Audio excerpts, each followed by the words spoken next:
al via un progetto di intercultura che gli alunni del Leonardo di Agrigento oggi svolgono insieme ad altri alunni provenienti da tutta Europa. Un'iniziativa sicuramente interessante che si avvia nel solco di uno scambio interculturale e un partenariato con altri istituti dell'Europa. Sì, e infatti la mia scuola da tanto tempo, da tanti anni, porta avanti questo progetto, questa progettazione a livello europeo di interscambio culturale, ma non è solo culturale, ma è umano,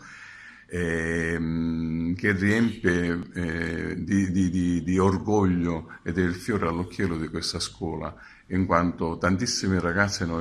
cioè, vengono ospitati da noi sia a livello scolastico sia a livello di famiglie, e noi poi i nostri ragazzi andranno nei paesi europei a essere ospitati e a frequentare ovviamente le scuole all'estero. Io ringrazio tutti i docenti che si sono adoperati a portare avanti questo tipo di progettazione, questo progetto, e stamattina infatti c'è questo tipo di manifestazione assieme alle famiglie, assieme ai ragazzi,